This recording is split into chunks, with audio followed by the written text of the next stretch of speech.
Hello everyone. तो आज हम लोग पढ़ने वाले हैं प्रिंसिपल्स ऑफ मैनेजमेंट का एक topic, techniques of scientific management, जो एफ डब्ल्यू टेलर ने दिया था। ठीक है, तो अब इसमें देखते हैं कि क्या क्या है इस टेक्निक्स में। तो सबसे पहला जो टेक्निक है दैट इज़ फंक्शनल फोरमैनशिप का। तो फंक्शनल फोरमैनशिप क्या होता है, इससे पहले ये समझने से पहले हम लोग ये समझते हैं कि फोरमैन आखिर किसको कहते हैं। ठीक है, फोरमैन किसको कहा जाएगा। तो फोरमैन ऐसा पर्सन है जो कहाँ पे हमारा काम करता है, तो ऑपरेशनल मैनेजमेंट में जो लेवल्स ऑफ मैनेजमेंट होता है, तो top level, middle level and bottom level, जो कि ऑपरेशनल लेवल ऑफ मैनेजमेंट कहलाता है। तो फोरमैन कहाँ पे काम करेगा, तो ऑपरेशनल लेवल मैनेजमेंट में काम करता है। और ये साथ ही साथ हाईएस्ट रैंकिंग वर्कर भी है, यानी वर्कर्स में भी हाईएस्ट रैंकिंग वर्कर है। और अगर लेवल्स ऑफ मैनेजमेंट में देखा जाए तो सबसे लोअर लेवल में होता है फोरमैन। अच्छा, फोरमैन क्या है, क्या इसका काम अगर हम लोग समझे, तो ये एक ऐसा पर्सन है, एक सेंटर है जिसके अराउंड सभी प्रोडक्शन प्रोसेस चलते हैं। प्लानिंग होता है, प्लानिंग को इम्प्लीमेंट किया जाता है। ठीक है, ये सभी चीज़ें होती हैं और साथ ही साथ वो कंट्रोल भी लगाता है, जैसे काम हमारा स्टैंडर्ड क्या था और स्टैंडर्ड के अकॉर्डिंगली काम हो रहा है या नहीं हो रहा है, ये सभी चीज़ें देखता है एक फोरमैन। ठीक है, अब यहाँ पे आप देखो कि फोरमैन अगर आखिर ये फंक्शनल फोरमैनशिप आया कैसे, और टेलर ने, एफ डब्ल्यू टेलर ने क्या यहाँ पे डिटरमाइन किया। तो उनका कहना था कि फोरमैन ऐसा होना चाहिए जो टैक्टफुल हो, काम हमारा क्या कर सके, प्लान भी अच्छे ढंग से कर सके और एग्जीक्यूट भी अच्छे ढंग से करवा सके, प्रॉपर चेक भी लगा सके। तो इतना फीचर्स उन्होंने एक फोरमैन में डिफाइन कर दिया जो कि एक सिंगल पर्सन में होना पॉसिबल नहीं है। तो उन्होंने सजेस्ट क्या किया कि पूरा जो फैक्ट्री सिस्टम है, उस फैक्ट्री सिस्टम को दो पार्ट्स में बांट दिया जाए, एक प्लानिंग इंचार्ज और दूसरा प्रोडक्शन इंचार्ज। ठीक है, एक प्लानिंग इंचार्ज और दूसरा प्रोडक्शन इंचार्ज। और साथ साथ में उन्होंने क्या कहा कि in order to improve the quality of supervision of workers at the supervision of workers at supervisory level, Taylor developed a concept of functional foremanship. कि सुपरवाइजरी लेवल पे वर्कर्स का जो क्वालिटी था, है ना, काम करने का जो क्वालिटी था, वो इम्प्रूव करने के लिए उन्होंने फंक्शनल फोरमैनशिप दिया। अब इसमें था क्या, चलो हम लोग थोड़ा सा और इसको डिटेल में फ्लो चार्ट के अकॉर्डिंगली देखते हैं। तो देखो क्या यहाँ पे है कि इन्होंने कहा कि एक फोरमैन में इतने सारे फीचर होना पॉसिबल नहीं है, एक सिंगल पर्सन हर एक काम को ढंग से नहीं कर सकता है और साथ ही साथ हर एक जगह पे वो अवेलेबल भी नहीं रह सकता है। इसीलिए इन्होंने पूरे फैक्ट्री सिस्टम को क्या किया, दो पार्ट्स में बांट दिया। एक को प्लानिंग इंचार्ज कहा गया और दूसरे को production incharge. Planning incharge planning में इंगेज्ड थे, यानी कि कैसे कैसे प्लान होगा ऑर्गेनाइजेशन में या फैक्ट्री में, और प्रोडक्शन इंचार्ज एग्जीक्यूट करवाने में कि किस तरह से प्रोडक्शन प्रोसेस एग्जीक्यूट होगा। तो उन्होंने फोरमैन को 8 पार्ट्स में, यानी कि ये फोरमैन का जो जॉब होता है उसको 8 पार्ट्स में क्या कर दिया, बांट दिया। ये कुछ 8 पार्ट्स है। प्लानिंग में हमारा क्या था, 4 पार्ट्स प्लानिंग में थे और 4 पार्ट्स प्रोडक्शन इंचार्ज में।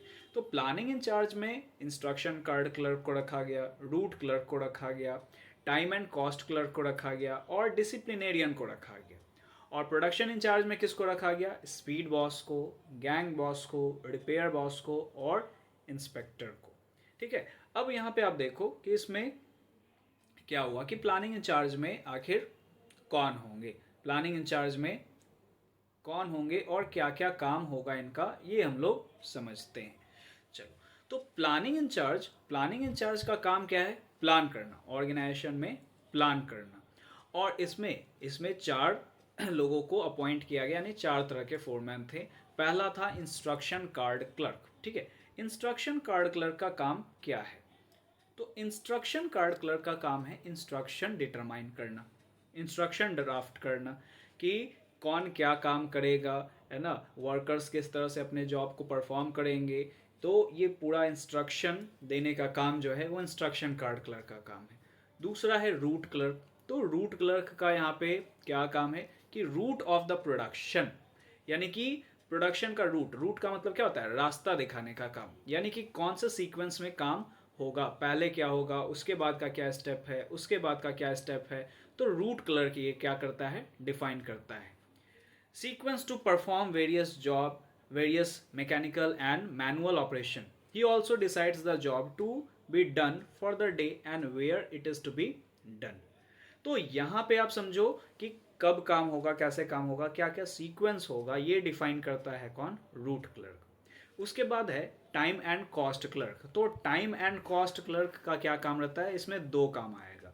एक हो गया फिक्सेस द टाइम, टाइम को फिक्स करता है कि स्टैंडर्ड टाइम क्या होगा, काम कब स्टार्ट होगा, कब एंड होगा, एक काम को करने का एक स्टैंडर्ड टाइम क्या होगा, ये डिटरमाइन करेगा। और साथ साथ कॉस्ट सीट प्रिपेयर करेगा। कॉस्ट सीट का मतलब क्या हो गया कि खर्च कितने आएंगे, पर्टिकुलर प्रोडक्शन में कितने कितने खर्च आएंगे, उसका एक स्टेटमेंट प्रिपेयर करेगा। तो ये कॉस्ट सीट कहलाता है। तो इसका दो काम हो गया कि टाइम फिक्स करना और कॉस्ट सीट प्रिपेयर करना। और इसमें फोर्थ है डिसिप्लिनेरियन। तो नाम से ही जैसा लग रहा है कि डिसिप्लिन मेंटेन करेगा ऑर्गेनाइजेशन में, कि वर्कर्स समय पे आ रहे हैं या नहीं आ रहे हैं, पंक्चुअल हैं या नहीं हैं, उनको जो काम दिया गया वो काम ढंग से कर रहे हैं या नहीं कर रहे हैं, ज़्यादा छुट्टी तो नहीं कर रहे हैं, वो जो रेस्ट्रिक्शंस लगे हुए हैं उसका पालन कर रहे हैं या नहीं कर रहे हैं, ये सभी काम। यानी कि इन शॉर्ट ऑर्गेनाइजेशन में डिसिप्लिन मेंटेन करने का काम डिसिप्लिनेरियन का है। ठीक है, तो ये हो गया पूरा का पूरा किसका काम, प्लानिंग इंचार्ज का। तो प्लानिंग इंचार्ज में ये चार हैं। Instruction card clerk instruction provide करेगा, इंस्ट्रक्शन देगा। रूट क्लर्क रास्ता दिखाएगा, रूट डिटरमाइन करेगा, सीक्वेंस डिटरमाइन करेगा कि काम कैसे कैसे होने चाहिए। टाइम एंड कॉस्ट क्लर्क क्या करेगा, टाइम फिक्स करेगा कि कब स्टार्ट होगा, कब एंड होगा, स्टैंडर्ड टाइम क्या होगा। और साथ साथ कॉस्ट सीट प्रिपेयर करेगा कि खर्च कितने कितने आएंगे हर एक चीज़ों के लिए। और डिसिप्लिनेरियन ऑर्गेनाइजेशन में यानी वो सुपरवाइजरी लेवल यहाँ पे क्या कर रहा है, वर्क प्लेस में डिसिप्लिन को मेंटेन करेगा। ठीक है, ये चार हो गया। अब आगे आते हैं दूसरा। दूसरा है प्रोडक्शन इंचार्ज। अब यहाँ पे प्रोडक्शन इंचार्ज में भी चार को दिया गया। प्रोडक्शन इंचार्ज में कौन कौन है, सबसे पहला है स्पीड बॉस। अब देखो प्रोडक्शन का मतलब यहाँ इम्प्लीमेंटेशन से है कि इम्प्लीमेंट किस तरह से काम को करवाया जाए। प्लान तो हो गया, प्लानिंग इंचार्ज कर दिए और उसमें चार आ गए। प्रोडक्शन इंचार्ज अब यहाँ पे देखेंगे कि काम जो है वो हमारा सही ढंग से हो रहा है या फिर नहीं हो रहा है। तो इसमें चारों को का अलग अलग काम है। एक है स्पीड बॉस। स्पीड बॉस क्या देखेगा कि timely and accurately job complete हो रहा है या फिर नहीं हो रहा है। स्पीडली यानी कि काम समय से और सही सही काम कंप्लीट हो रहा है या नहीं हो रहा है, ये देखेगा। गैंग बॉस, अब जैसे नाम की तरह गैंग बॉस यहाँ पे दिया गया, तो देखते हैं इसका काम क्या है। He is responsible for keeping tools and machinery ready for operation by workers so that there is no delay. अब यहाँ पे क्या हो गया कि काम, नाम तो इतना बड़ा काम क्या है इसका कि यहाँ पे टूल्स और मशीनरी को रेडी रखना है। वर्कर्स के काम स्टार्ट करने से पहले, आने से पहले सभी टूल्स एंड मशीनरी को प्रॉपर जगह पे प्रॉपर रेडी रखना है। ठीक है, ताकि वर्कर्स आए तो कोई डिले ना हो, समय ज़्यादा वेस्ट ना हो। जैसा आप ही समझो कि कोई वर्कर अगर काम करने के लिए आ रहा है और टूल्स नहीं है, मशीनरी नहीं है, वो इधर उधर रखा हुआ है, तो अब समय लगेगा ढूंढने में। तो अब ये समय हमारा खर्च ना हो, इसके वजह से गैंग बॉस को रखा जाता है कि वो मशीन्स और टूल्स को रेडी रखे, काम करने के लिए रेडी रखे। Next repair boss. तो जैसा नाम से लग रहा है रिपेयर, यानी अब ऑर्गेनाइजेशन में जो भी चीज़ें हो रही हैं, जो भी मशीन में अगर कोई फॉल्ट आया, टूल्स में कोई फॉल्ट आ रहा है, तो उसको रिपेयर करने का, उसको वर्किंग कंडीशन में रखने का काम है रिपेयर बॉस का। और लास्ट है इंस्पेक्टर। तो इंस्पेक्टर क्या करता है, इंस्पेक्ट करता है, इंस्पेक्शन करता है। इंस्पेक्शन किस चीज़ों का, कि क्वालिटी स्टैंडर्ड के अकॉर्डिंगली क्वालिटी मेंटेन हो रहा है या नहीं हो रहा है। ठीक है, वो काम सही ढंग से हो रहा है या नहीं हो रहा है, स्टैंडर्ड के अकॉर्डिंगली हमारा काम हुआ या नहीं हुआ। प्लानिंग में प्लानिंग इंचार्ज जो सेट किया है उस प्लान के अकॉर्डिंगली हमारा काम कितना हुआ है, तो ये देखेगा। उस प्लान में जो स्टैंडर्ड सेट किए गए हैं और जो हमारा एक्चुअल में काम हुआ है उसको देखेगा, इंस्पेक्ट करेगा कि सही ढंग से काम हो रहा है या फिर नहीं हो रहा है। तो ये फंक्शनल फोरमैनशिप का था कि फंक्शनल फोरमैनशिप में क्या हो गया कि पूरे के पूरे काम को दो पार्ट्स में बांट दिया गया। फोरमैन को 8 पार्ट्स में बांट दिया गया है, यानी फोरमैन के जो जॉब्स होते हैं उसको 8 पार्ट्स में बांट दिया गया। प्रोडक्शन प्लानिंग इंचार्ज में 4 हैं और प्रोडक्शन इंचार्ज में 4 हैं। चलो अब हम लोग दूसरा टेक्निक देखते हैं। दूसरा टेक्निक है standardisation and simplification of work. चलो, तो standardisation and simplification of work में क्या है, सबसे पहला इसमें दो बात को बोला जा रहा है। स्टैंडर्डाइजेशन, तो स्टैंडर्डाइजेशन का मतलब क्या? तो देखो क्या हो गया कि standardisation refers to developing standards for every business activity. एक स्टैंडर्ड होता है क्या है? एक मेजरिंग यूनिट होता है। एक पर्टिकुलर स्टैंडर्ड का मतलब क्या हो गया? Measuring unit. अब किस चीज़ में स्टैंडर्ड सेट करना चाहिए? तो सेट फॉर प्रोसेस के लिए कि हमें क्या प्रोसेस करने, किस तरह से हमें प्रोडक्ट को बनाने हैं। रॉ मटेरियल्स, हमारा रॉ मटेरियल्स किस क्वालिटी का होगा, वो रॉ मटेरियल्स के लिए फिक्स करना। टाइम, स्टैंडर्ड टाइम क्या होगा कि एक प्रोडक्ट अगर हमारा मैन्युफैक्चर हो रहा है तो कितने समय में बन जाना चाहिए, उसका स्टैंडर्ड टाइम क्या होना चाहिए। प्रोडक्ट कि किस शेप का होगा, किस साइज़ का होगा, उसका वर्किंग कंडीशन, हर एक चीज़। अगर आप जैसे देखो कि यहाँ पे मल्टीपल प्रोडक्ट्स है, इस पिक्चर में आप देख सकते हो कि यहाँ पे मल्टीपल प्रोडक्ट्स रखे गए हैं। ठीक है, अब इस प्रोडक्ट में आप देखो कि अब जो भी प्रोडक्ट होगा, जैसे इसमें टूथपेस्ट है, ठीक है, टूथपेस्ट है, जूसेस हैं, है ना, ऑयल है, ये सभी चीज़ें हैं। अब ये सभी का एक पर्टिकुलर स्टैंडर्ड होगा। स्टैंडर्ड का मतलब कि कितने बॉटल में, मतलब यानी कि एक बॉटल में उसमें कितना ml आएगा, उस ml में क्या क्या क्वांटिटीज़ होगा उसका। हर एक प्रोडक्ट, अब जैसे ऑयल ही बन रहा है या टूथपेस्ट ही बन रहा है, तो टूथपेस्ट मल्टीपल चीज़ों से बन रहे हैं, तो कितना कितना इंग्रेडिएंट सभी में जाएगा, उसके भी एक स्टैंडर्ड होने चाहिए। ये स्टैंडर्डाइजेशन से फ़ायदा क्या हो जाता है? आप समझो कि आप अगर कोई टूथपेस्ट ले रहे हो, जैसे यहाँ पे एक आप देख लो कि डाबर रेड टूथपेस्ट आप ले रहे हो। अब वो टूथपेस्ट आप चाहे आप यहाँ पे पटना बिहार में आप लो, या फिर आप वहाँ पे दिल्ली में चले जाओ, वहाँ पे आप परचेज़ करो और यूज़ करो। आप बैंगलोर में चले जाओ, वहाँ आप परचेज़ करो, यूज़ करो, कहीं पे भी टेस्ट का डिफरेंस नहीं आने वाला है। क्यों? क्योंकि उसमें जितने भी चीज़ें डाली गई वो स्टैंडर्ड है। कोई भी आप बिस्किट परचेस करते हो, आप यहाँ पे खाओ वो बिस्किट, दिल्ली में परचेस करके खाओ, आप बैंगलोर में परचेस करके खाओ, कहीं पे भी अगर आप वो खाओगे सेम टेस्ट आएगा, सेम ही उसका शेप होगा, सेम तरह का उसका पैकेजिंग होगा, सेम तरह का उसका प्राइस भी होगा यहाँ तक। तो वो हो गया स्टैंडर्डाइजेशन, यानी कि यूनिफॉर्मिटी मेंटेन रहता है। और यूनिफॉर्मिटी से होगा क्या? हमारे एक तरह के मशीनरी यूज़ होंगे, है ना, हमारा खर्च ज़्यादा नहीं बढ़ेगा। ये स्टैंडर्डाइजेशन का फ़ायदा है।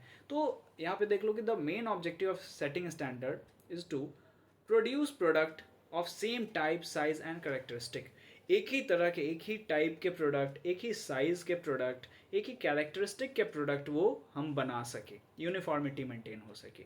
To provide interchangeability of manufactured parts and products. अगर हम कोई प्रोडक्ट बना रहे हैं तो इंटरचेंज भी कर सकते हैं, एक के बदले में दूसरा भी यूज़ कर सकते हैं अगर सेम तरह का प्रोडक्ट होगा तो। To set up standard of performance of man and machine. तो दोनों चीज़ों का, मैन एंड मशीन। अब जैसे देखो कि आप अगर डोमिनोज का ही अगर बात कर लो, ठीक है, तो डोमिनोज का अगर आप पिज़्ज़ा अगर खा रहे हो तो वो कोई भी स्टेट में आप खाओ, या आप एक ही स्टेट में जैसे पटना में ही आप खाओ, और क्या हो कि वो अलग अलग जगह पे, है ना, पटना में आप अगर खा रहे हो और अलग अलग जगह का पे उसका आउटलेट होगा डोमिनोज का, तो आप कोई भी आउटलेट में आप चले जाओगे तो उसका टेस्ट एक ही जैसा साउंड आपको लगेगा। क्यों एक जैसा लग रहा है? तो मैन और मशीन दोनों का एक स्टैंडर्ड सेट है कि जो भी मैन है, जो भी रॉ मटेरियल्स यूज़ कर रहे हैं, वो एक ही तरह का रॉ मटेरियल यूज़ कर रहे हैं जो डोमिनोज के द्वारा दिया गया स्टैंडर्ड है उसका। कोई भी प्रोडक्ट वो बाहर का यूज़ नहीं कर रहे हैं, उसका एक स्टैंडर्ड है। दूसरा, जितने भी मैन हैं दे ऑल आर ट्रेंड, ठीक है, उनको एक तरह का ट्रेनिंग दिया गया है और हर एक चीज़ को वो कुछ इनोवेशन से नहीं बना सकते हैं। They are not safe there, है ना, वहाँ पे वो इनोवेशन से नहीं बना सकते हैं। एक स्टैंडर्ड सेट किया गया कि आपको इतने लेवल पे बेक करना है, इतने लेवल पे ये काम रोस्ट करना है, ये चीज़ें उनको बताई जाएंगी। ठीक है, फिर उसके बाद मशीन्स का भी, जो भी मशीन्स है उसका भी पर्टिकुलर स्टैंडर्ड ही है कि हर जगह जो मशीन्स भी यूज़ होगा एक ही तरह का यूज़ होगा, कोई लोकल प्रोडक्ट नहीं होंगे, सभी स्टैंडर्ड ही होंगे जो तय किया गया है उस बिजनेस में। तो ये स्टैंडर्डाइजेशन का फ़ायदा है। अब आगे देखते हैं, एक और इसमें था सिंप्लीफिकेशन। देखो सिंप्लीफिकेशन, सिंप्लीफिकेशन का मतलब सीधा सीधा हो जाता है बात कि जो भी हमारा अननेसेसरी जो प्रोडक्ट्स है उसको क्या करना, एलिमिनेट करना। अननेसेसरी प्रोडक्ट्स को क्या करना, एलिमिनेट करना, जिसके वजह से हमारा खर्च बढ़ रहा है, ठीक है, अननेसेसरी हमारा टाइम वेस्ट हो रहा है, वैसे प्रोडक्ट्स को क्या कर देना, एलिमिनेट कर देना। तो देखो सिंप्लीफिकेशन का यहाँ पे मतलब क्या हो गया, to eliminate superfluous varieties of product and service. It result in saving of cost of labor. Cost of labor यहाँ पे हमारा सेव करता है मशीन्स एंड टूल्स, इन सभी में हमारा कॉस्ट कम होता है. अब थोड़ा एक एग्जांपल के थ्रू समझते हैं कि डव ने एक बार क्या किया. एक बार डव ने इस तरह का प्रोडक्ट जो आपके स्क्रीन पे दिख रहा है, इस तरह का प्रोडक्ट बनाया. अब ये जो आप अलग अलग शेप देख रहे हो, सभी कंडीशनर, सोप्स, जो शैम्पूज जो भी हैं, ठीक है, तो इनका अलग अलग बॉटल का शेप है. अब पता है इसमें इन्होंने क्या किया, तो इन्होंने एक आइडिया ये लाए थे. ये आइडिया क्या था कि जो भी कंज्यूमर्स इसको कंज्यूम कर रहे हैं, मोस्टली जो लेडीज़ जो कंज्यूम कर रही हैं, ये कंडीशनर उनके बॉडी शेप के अकॉर्डिंगली होगा. जो जैसे जो लंबे हैं, है ना, वो लंबा वाला यहाँ पे यूज़ करें. जो नाटे हैं वो नाटा वाला, है ना. फिर उसके बाद जिनका बॉडी वो क्या है कि अब जैसे आप देखो कि जो फैट है वो फैट की तरह. अब ये देखो कि ये बहुत ही ज़्यादा क्या हो गया, बॉडी शेमिंग का एक आप यहाँ पे देख सकते हो सिंबल बन गया कि डव क्या कर रहा है, लोगों को बॉडी शेम कर रहा है. मतलब बॉडी शेमिंग का यहाँ पे इशूज़ आने लगा. फिर एक लोग इसको रिजेक्ट करने लगे कि ये चीज़ें ये क्या कर रहा है, हमें ऑफेंड करने के लिए की गई है. कि अब कोई भी अगर जैसे मान लेते हैं अगर फैट है, ठीक है, तो वो अपने शौक से नहीं है और उसको कहीं ना कहीं कुछ ना कुछ प्रॉब्लम्स आती हैं उन सभी चीज़ों में, तो वो भी चाहते हैं कि फिट रहें और आप एक तरह से मजाक बना रहे हो उनका. तो ये क्या हो गया, एक तो कि लोग ऑफेंड हो गए. दूसरा चीज़ कि अब देखो कि हर एक तरह का बॉटल का जो शेप है, इस शेप को बनाने के लिए अलग अलग तरह का मशीन लगा, अलग अलग तरह का मशीन लगेगा. तो अब ये मशीन का जो खर्च है वो तो बढ़ गया ना, जबकि इसके अंदर के जो प्रोडक्ट हैं वो सेम है, कोई अंदर के प्रोडक्ट्स में चेंजेस नहीं था. तो अब इसके वजह से क्या हुआ कि उसका खर्च भी बढ़ गया. तो डव ने फिर एकाएक जो भी प्रोडक्ट इन्होंने मार्केट में डाले थे, जो कैंपेन कर रहा था, तुरंत पूरा का प्रोडक्ट वापस ले लिया और फिर जो अननेसेसरी आइटम्स थे, अननेसेसरी तरह के जो प्रोडक्ट्स थे, उनको बंद किया और एक तरह का ही प्रोडक्ट बनाया. तो सिंप्लीफिकेशन क्या हो जाता है कि जो अननेसेसरी आइटम्स, अननेसेसरी काम हम कर रहे हैं, उसको एलिमिनेट करें ताकि हमारा समय भी बचे, हमारा खर्च भी बचे, लेबर का भी जो कॉस्ट है वो भी हमारा बचे, मशीन का कॉस्ट है वो बचे, टूल्स का कॉस्ट है वो बचे और पूरा का पूरा यूटिलाइजेशन हो सके हमारे इक्विपमेंट्स का. ठीक है, और साथ ही साथ सेल्स भी बढ़े.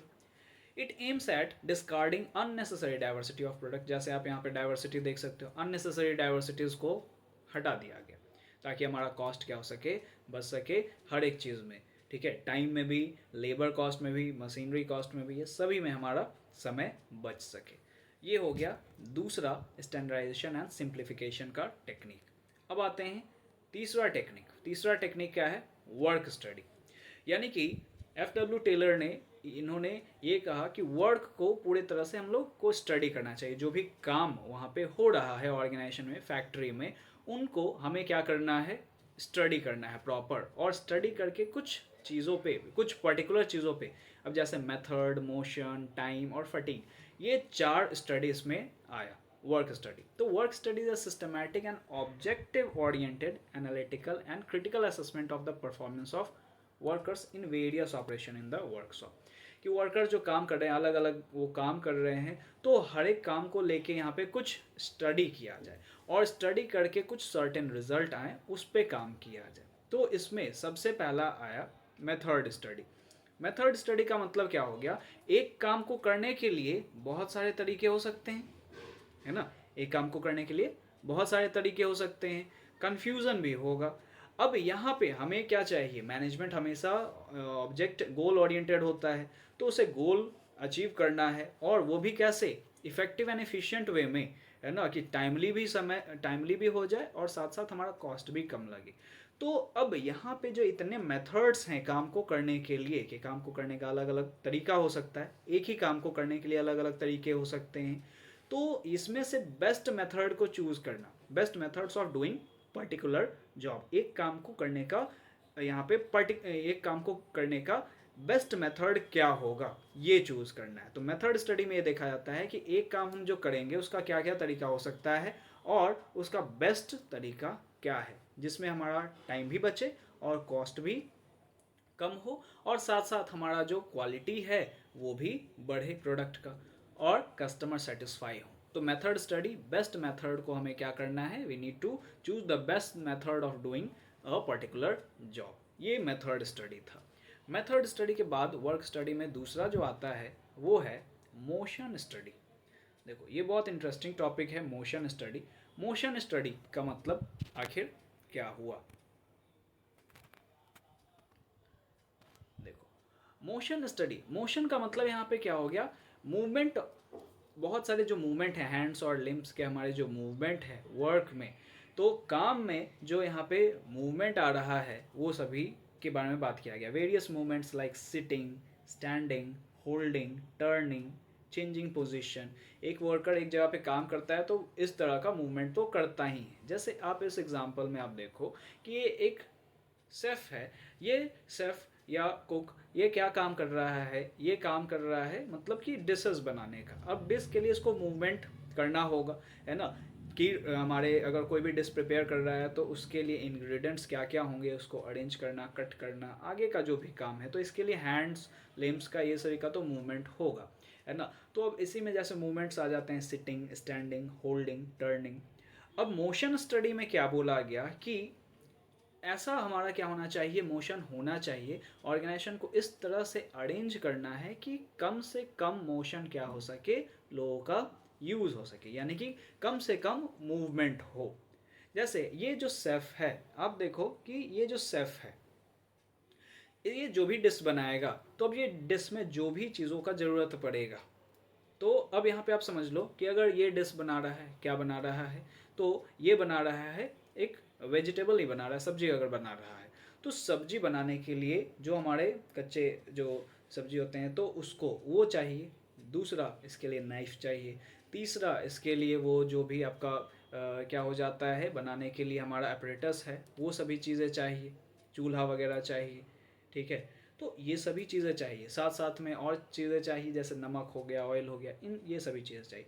अब आप इमेजिन करो कि अगर चूल्हा एक दूसरे कमरे में रखा हो, वेजिटेबल दूसरे कमरे में रखा हो, ठीक है, जो हमारा जो पैन है वो दूसरे कमरे में रखा हो, या बहुत दूर दूर हो, नमक बहुत ज़्यादा दूर हो, तो फिर क्या होगा, बहुत समय लगेगा वो प्रोडक्ट को बनाने में, वो डिश को बनाने में।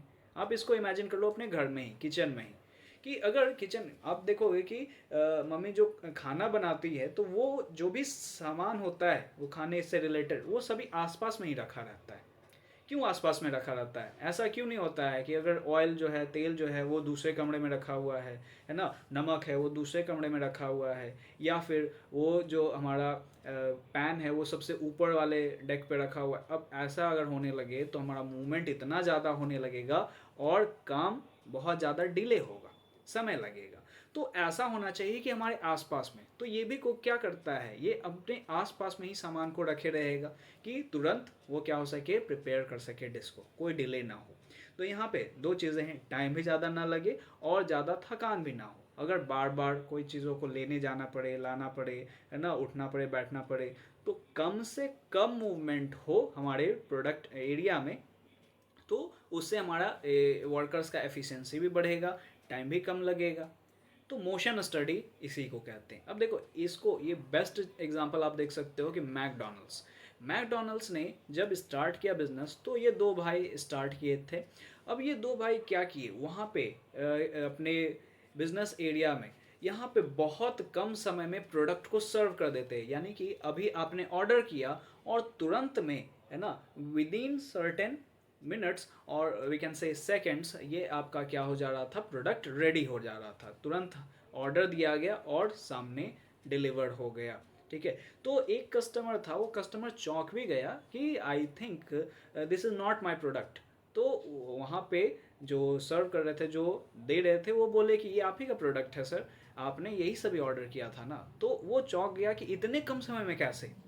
तो फिर आगे पता चला, मतलब कि वो आगे रिसर्च वगैरह भी किया। आप यहाँ पे जो नीचे फिगर आप देख रहे हो, देखो ये फिगर मैकडॉनल्ड्स का, एक मैकडॉनल्ड्स पे एक मूवी बना, ठीक है, द फाउंडर करके एक मूवी आया था। उस मूवी में इसमें बताया गया था कि ये किचन का पूरा एरिया है। अब ये किचन का एरिया कहाँ पे इन्होंने सेट किया कि ये एक टेनिस कोर्ट है एक्चुअल में, ये एक्चुअल में एक टेनिस कोर्ट है। वहाँ पे इन दोनों भाई ने क्या किया कि जितने भी वर्कर्स इनके यहाँ काम कर रहे थे इनके किचन में, सभी को बुलाया और सबका एक हाइपोथेटिकल एक प्लेस बनाया कि यहाँ पे तुम रहो, यहाँ पे तुम रहो, इस तरह से।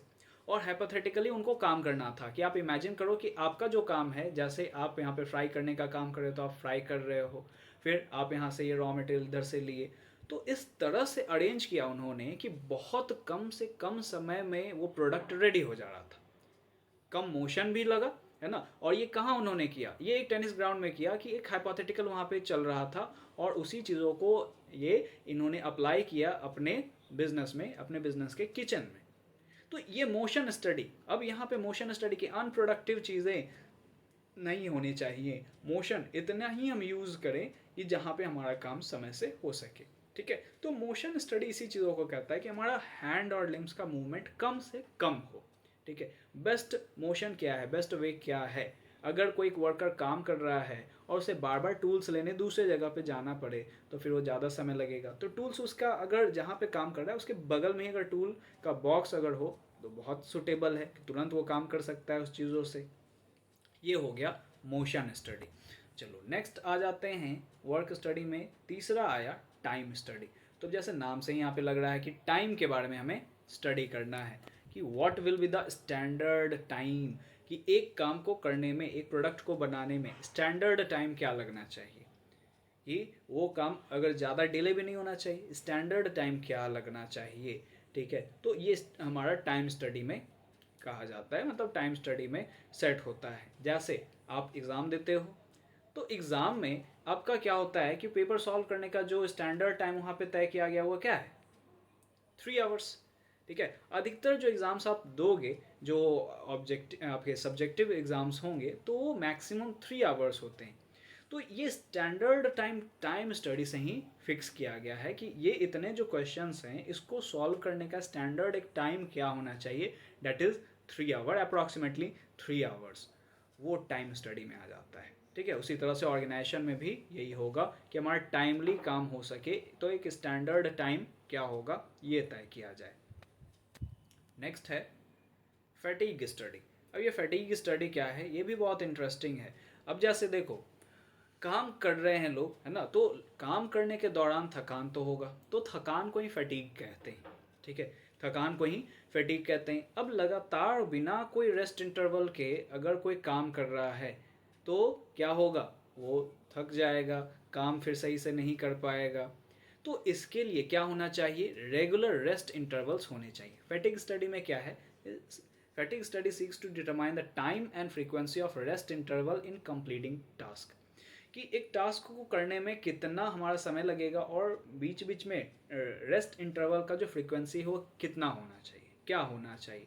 अब कोई भी ऑर्गेनाइजेशन में आप देख लो तो हर एक ऑर्गेनाइजेशन में रेस्ट इंटरवल का समय फिक्स है कि कितना क्या होगा। आप अपने स्कूल्स में देख सकते हो कि स्कूल में क्या हो जाता है, लंच ब्रेक होता है ना। क्यों लंच ब्रेक होता है, कि टीचर भी पढ़ाते पढ़ाते थकते हैं, स्टूडेंट्स भी पढ़ते पढ़ते थकते हैं, तो उनका एफिशिएंसी मेंटेन रहे, इसीलिए लंच ब्रेक का एक क्या आया, ये फैटिग स्टडी से ही लिया गया है। फिर आप देखो ना, वीक में भी आप देख लो कि मंडे से लेके सैटरडे तक अगर लोग काम करते हैं तो संडे का एक ब्रेक दिया जाता है। वो ब्रेक भी क्या है, क्यों, फैटिग स्टडी से ही लिया गया है। फिर आप देखो एक बहुत इंटरेस्टिंग चीज़ है कि गूगल इस चीज़ों को स्टार्ट किया अपने ऑफिसर्स में। ये आप जो देख रहे हो इस पिक्चर में, ये है स्लीपिंग पॉड्स, ये स्लीपिंग पॉड्स है, ठीक है। वो स्लीपिंग पॉड्स क्या है, तो ये गूगल ने अपने ऑफिसेज में स्टार्ट किया कि अगर जो लोग थक रहे हैं या रेस्ट इंटरवल लेना है तो इसमें वो आराम कर सकते हैं, सो सकते हैं। ये स्लीपिंग पॉड उनके लिए डिज़ाइन किया गया है और इसी को देखे बहुत सारे ऑर्गेनाइजेशन सब अलग अलग चीज़ें कर रही है ना। जैसे नासा हो गया, फिर ये सभी ऑर्गेनाइजेशंस भी अपना कि स्लीपिंग शॉर्ट नैप के लिए ये कर रहे हैं, है ना, या रिफ्रेशमेंट एरिया बना रहे हैं कि उनका थकान क्या हो सके, कम हो सके। रेस्ट इंटरवल, बीच बीच में लंच ब्रेक होता है, टी ब्रेक होता है, शॉर्ट ब्रेक होता है। ये फैटिग स्टडी कि हमें ये देखना है कि इस काम को करने के लिए कितना रेस्ट इंटरवल का ज़रूरत है और उस रेस्ट इंटरवल कितने कितने समय पर रेस्ट इंटरवल देना चाहिए और उसका टाइम क्या क्या होना चाहिए, ये देखा जाएगा फैटिग स्टडी में, ठीक है। तो इससे क्या होगा, वो लोग फ्रेश रहेंगे और काम एफिशिएंसी से कर सकेंगे। अदरवाइज़ फिर क्या होने लगेगा कि अगर थकेंगे, एफिशिएंसी डाउन होगा, उनका प्रोडक्टिविटी डाउन हो जाएगा और एम्प्लॉयज़ का प्रोडक्टिविटी डाउन होना, इसका मतलब क्या हो गया, ऑर्गेनाइजेशन का एफिशिएंसी डाउन होना। ठीक है, आगे देखते हैं हम लोग, आ जाते हैं जो लास्ट है इसमें, डिफरेंशियल पीसवेज सिस्टम। ऐसे देखो बहुत सारे बुक में क्या किया गया, 5 दिया गया, एक मेंटल रिवॉल्यूशन करके भी टेक्निक्स में ही डाल दिया गया है। तो मेंटल रिवॉल्यूशन मैंने आपको पढ़ा दिया है, जो साइंटिफिक मैनेजमेंट के प्रिंसिपल्स पढ़ाए थे, तो उसी में मेंटल रिवॉल्यूशन पढ़ा दिया है आपको। ठीक है, तो यहाँ पे अभी मेनली 4 ही हम लोग लेके चलेंगे, और ये चौथा क्या कहता है, डिफरेंशियल पीसवेज सिस्टम। डिफरेंस यहाँ पे डिफरेंशियल पीसवेज सिस्टम का मतलब क्या हो गया, देखो एक स्टैंडर्ड तय किया गया। यहाँ पे टेलर ने क्या किया कि ऑर्गेनाइजेशन में वर्कर्स को 2 पार्ट्स में बांट दिया जाए, एक एफिशिएंट और एक इनएफिशिएंट। वो किस बेसिस पे, उनके काम करने के तरीके पे। एक एग्जांपल से हम लोग इस चीज़ को समझते हैं। जैसे देखो कि एक स्टैंडर्ड तय किया गया, स्टैंडर्ड टास्क इज 10 यूनिट्स। आप समझ लो कि एक दिन में 10 यूनिट्स प्रोड्यूस करना, वो एक स्टैंडर्ड टास्क है। अब यहाँ पे रेट तय किया गया कि 50 पर यूनिट्स फॉर प्रोड्यूसिंग 10 यूनिट्स और मोर। अगर 10 यूनिट्स, अगर वो क्या करेंगे, 10 यूनिट्स बना रहे हैं एक दिन में या उससे ज़्यादा बना रहे हैं, तो एक यूनिट पे उनको कितना पैसा मिलेगा, 50 रुपीज़। ठीक है, और अगर 10 यूनिट से कम है तो एक यूनिट पे उनको कितना मिलेगा, 40 रुपीज़। अब यहाँ पे देखो कि एक है वर्कर ए प्रोड्यूसेस 11 यूनिट्स, वो 11 यूनिट्स प्रोड्यूस किया, तो 11 यूनिट्स इंटू 50 रुपीज़, इसका हो गया टोटल कितना, इसका टोटल हो गया 550 रुपीज़। एक दिन में इसका बना कितना, 550 रुपीज़। वहीं पे वर्कर बी अगर 9 यूनिट्स प्रोड्यूस कर रहा है, तो अब इसको कितना, 40 रुपये ही पर यूनिट यहाँ पे मिलेगा, 40 रुपीज़। तो 9 इंटू 40 यहाँ पे हो गया 360 रुपीज़। तो वर्कर ए सेम काम दोनों को यही है, स्टैंडर्ड एक तय किया गया है कि आप कितना प्रोड्यूस कर रहे हैं। आप इस पिक्चर में देखो कि इस पिक्चर में ये इतना ही प्रोड्यूस कर रही है और ये इतना प्रोड्यूस कर रही है। तो ये अब देखो, ये जो ग्रीन कलर का है, ये आपको मनी के अकॉर्डिंग किया गया कि कम काम करने वाले को कम पैसा मिल रहा है और ज़्यादा काम करने वाले को ज़्यादा पैसा मिल रहा है। सीधा सीधा एफिशिएंसी से जोड़ दिया गया, काम से जोड़ दिया गया। जो स्टैंडर्ड को क्या कर रहे हैं, वो मीट कर रहे हैं, स्टैंडर्ड के अकॉर्डिंगली काम कर रहे हैं, उनको एफिशिएंट कैटेगरी में रखा गया, एफिशिएंट वर्कर के कैटेगरी में रखा गया। और जो काम कम कर रहे हैं, स्टैंडर्ड से काम कम कर रहे हैं, उनको इनएफिशिएंट कैटेगरी में रखा गया। तो अब जो ज़्यादा काम करेगा, जो एफिशिएंट वर्कर होंगे, दे विल गेट मोर, है ना, और जो कम काम करेंगे, इनएफिशिएंट वर्कर होंगे, they will get less wages. तो ये differential piece wage system, wage system को 2 पार्ट्स में बांट दिया गया, एक एफिशिएंट वर्कर और एक इनएफिशिएंट। एफिशिएंट कौन हो गया, जो स्टैंडर्ड को क्या किया, मीट कर लिया। स्टैंडर्ड जितना था, जैसे यहाँ पे 10 यूनिट था स्टैंडर्ड, तो 10 यूनिट को वो क्या कर लिया, बना लिया, या 10 यूनिट से ज़्यादा बना रहा है तो उसको ज़्यादा पैसे मिल रहे हैं, 50 रुपीज़ पर यूनिट मिल रहा है। और जो कम बनाया, 10 से कम बना रहा है, 9 ही बनाया, तो उसको 40 रुपीज़ पर यूनिट मिल रहे हैं। तो इससे होगा क्या, डिफरेंशियल पीसवेज सिस्टम से इससे होगा कि अब जैसे बी जो वर्कर है, वो देखेगा कि सेम काम हम भी कर रहे हैं, सेम काम वो भी कर रहा है, सेम फ्रीडम दोनों को दिया गया है, सेम तरह का काम है, और मैं बना रहा हूँ सिर्फ मैं मेरे पास कितना पैसा आ रहा है, 360, और उसके पास आ रहा है 550। तो 190 रुपीज़ का यहाँ पे क्या है, फ़र्क है। तो इससे वर्कर बी भी मोटिवेट होगा कि अगले बार से मैं भी ज़्यादा से ज़्यादा प्रोड्यूस करूँगा। और जो ज़्यादा प्रोड्यूस कर रहा है वो किस लिए मोटिवेट होगा, कि और ज़्यादा प्रोड्यूस करेंगे। 11 यूनिट्स बनाया तो 550 मिला, 12 यूनिट्स बनाऊंगा तो 600 मिलेगा, है ना, 13 यूनिट्स बनाऊंगा तो 650, इस तरीके से बढ़ेगा। ठीक है, तो ये चीज़ें डिफरेंशियल पीसवेज सिस्टम हो जाती हैं। ये हो गए आपका 4 टेक्निक्स ऑफ मैनेजमेंट। ठीक है, तो आज हमने टेक्निक्स ऑफ मैनेजमेंट पढ़ा। नेक्स्ट क्लास में हम लोग पढ़ेंगे ये हेनरी फेयोल का 14 principles. Okay, thank you everyone, thanks for watching.